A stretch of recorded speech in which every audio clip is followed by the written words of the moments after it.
एक बदनसीब लड़की की दर्द भरी कहानी। इस दुनिया में लड़की होना ही जीवन को काफ़ी कठिन बना देता है। और जब आप देखने में अच्छे ना हो, पढ़ाई लिखाई में भी अच्छे ना हो, तब सोचिए कठिनाई का लेवल क्या होता होगा। संध्या बचपन से ही पढ़ाई लिखाई में कमज़ोर थी। रंग उसका सांवला था, नाक नक्शा भी बाकी लड़कियों की तुलना में इतना खास ना था। ऊपर से भगवान ने दांतों की बनावट भी टेढ़ी मेढ़ी दी थी। जब संध्या छोटी थी तो बचपन में स्कूल में बच्चे चिढ़ाते, बड़ी हुई तो गली मोहल्ले के लोग उसे देखकर मुंह फेर लिया करते। कोई भी उसका दोस्त बनने के लिए तैयार ना था। उसके रिश्तेदार भी कुछ खास उससे भाव दिया नहीं करते। बस एक उसकी माँ ही थी जिसे उसके सूरत से कोई फर्क नहीं पड़ता। माँ संध्या से और संध्या माँ से बेहद प्यार करते। दुनिया भर की आलोचनाओं को सहने की शक्ति थी संध्या के लिए। जब कोई उसे बदसूरत बोल देता, जब संध्या को शादी के लिए देखने आए लोग उसे बिना पसंद किए लौट जाते, यहाँ तक कि जब खुद के पापा ही उसे मनहूस बोल देते, तब माँ ही तो थी जो उसे समझाती कि लोगों के बोलने से क्या होता है, तू तो मेरी प्यारी बेटी है। भगवान के किए इतने सारे अन्याय के बावजूद संध्या जीना सीख गई थी। वह खुश रहना सीख गई थी। जो भी गिने चुने लोग उससे बातें करते, उन्हें चुटकुले सुनाकर हंसाया करती और खुद भी ठहाके लगाकर हंसा करती। इसके अलावा एक और बहुत बड़ी खूबी थी संध्या की, उसे खाना बनाने में बहुत मज़ा आता था। और न सिर्फ खाना बनाने में मज़ा आता था, उसका बनाया खाना खाकर लोगों को जो स्वाद आता था वो उनको तृप्त कर जाता था। और यह उसमें अपने आप तो नहीं आया था। दुनिया के ठुकराए जाने के बाद उसने अपना सारा समय खाने की रेसिपीज की किताबें, रेडियो शो और टीवी चैनल्स को समर्पित कर दिए थे। संध्या की तारीफ तो कोई भी नहीं करता, लेकिन उसके हाथों के बने खाने की तारीफ वह हर व्यक्ति करता जो उसे चखता। इस एक गुण की वजह से संध्या अपने आजू बाजू की औरतों में फेमस हो गई थी, क्योंकि जिसे भी खाना पकाना सीखना हो या कुछ नया पकवान बनाना सीखना हो तो वो संध्या के पास आती और संध्या भी खुशी खुशी उन्हें सब सिखाती।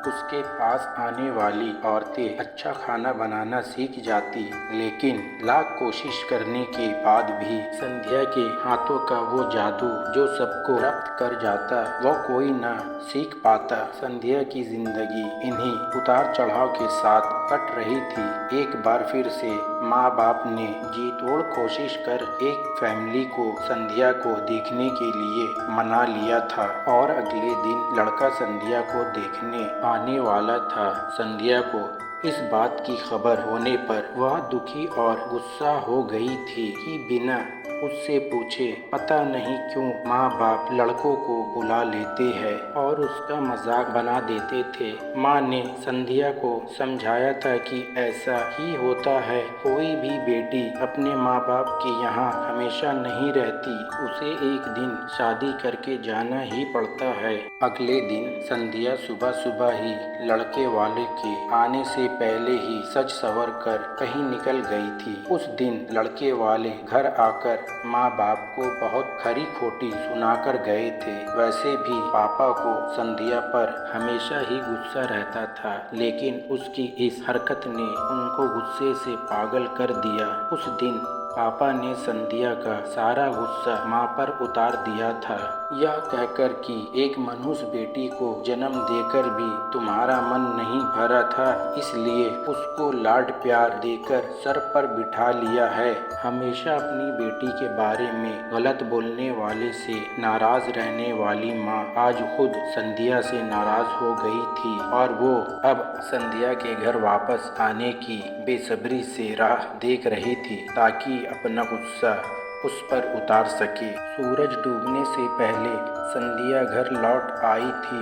उसके चेहरे पर एक अजीब सी खुशी थी। हाथों में एक चेक था और एक सर्टिफिकेट भी। संध्या माँ से कुछ कहना चाहती थी, लेकिन इससे पहले कि संध्या अपने मुंह से एक भी शब्द कह पाती, माँ ने उसे खरी खोटी सुनाना शुरू कर दिया। गुस्से में माँ बोलते बोलते इतना कुछ बोल गई कि संध्या ने कभी सपने में भी नहीं सोचा था। माँ ने कहा, बाकी सभी लोग सही थे, तुम सच में मनुष्य हो। तुम्हारी वजह से हर कोई परेशान है। अच्छा होता जो तुम पैदा होते ही मर जाती, यह दिन ना देखना पड़ता। गुस्से में बड़बड़ाती और सब्जियां काट रही माँ ने एक बार भी संध्या की तरफ नहीं देखा था। संध्या माँ की बातें किसी पत्थर की मूरत की तरह सुन रही थी। पत्थर की ऐसी मूरत जिसके शरीर में तो जान ना हो, लेकिन आंखों से आंसुओं की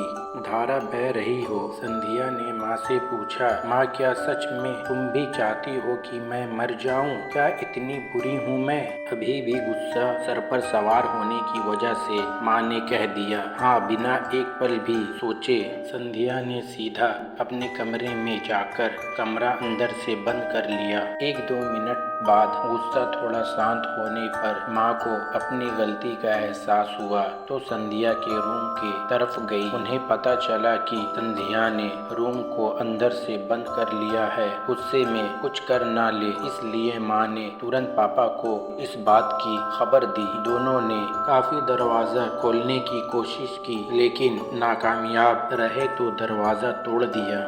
अपने स्कार्फ से फांसी का फंदा तैयार कर संध्या पंखे से लटक रही थी।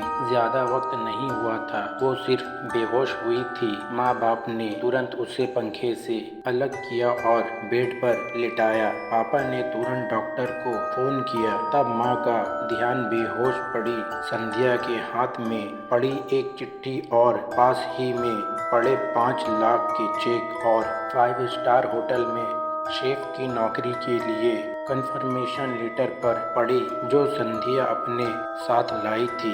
माँ और पापा ने वो चिट्ठी खोलकर पढ़ी जो उसने अभी अभी लिखी थी। चिट्ठी कुछ इस प्रकार थी, मम्मी और पापा, मैं जानती हूँ मेरे जन्म से लेकर आज के दिन तक मैंने ऐसा कुछ भी नहीं किया है जिस पर आप गर्व कर सके, लेकिन मैं आपको बताना चाहती थी कि आज मैं खाना पकाने के नेशनल लेवल कंपटीशन को जीत चुकी हूँ और ये 5 लाख का चेक मुझे प्रथम स्थान पर आने के लिए मिला था। जजेस को मेरा खाना इतना पसंद आया था कि उन्होंने मुझे एक बहुत बड़े होटल में बटेर मटर शेफ की नौकरी के लिए कॉन्फ्रेंशन लेटर ही दे दिया था। पूरी दुनिया मेरे खिलाफ है, मुझे इस बात का कभी भी फर्क पड़ा ही नहीं था और ना ही बाबूजी की कड़वी बातों मैंने अपने दिल पर ली थी, क्योंकि मैं जानती थी बाहर से सख्त दिखते मेरे बाबूजी अंदर से तो मुझे प्यार ही करते थे। प्यार ना करते होते तो बिना मांगे मुझे कपड़े, मिठाइयाँ, पटाखे या सब ना लाकर देते। माँ के प्यार को कोई क्या बयां कर सकता है।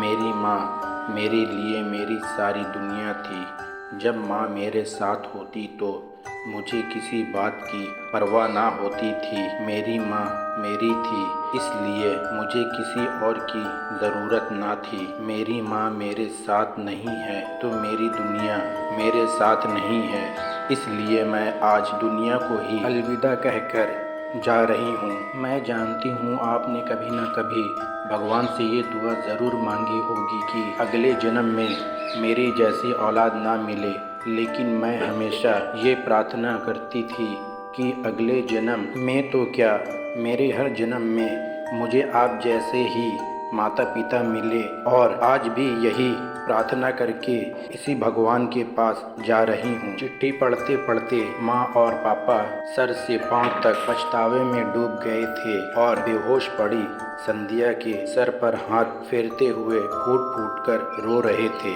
दोस्तों, अगर आपको ये कहानी अच्छी लगी तो प्लीज़ मेरे चैनल को सब्सक्राइब करें और वीडियो को लाइक करें। इसी तरह की कहानी हम आपके लिए लाते हैं।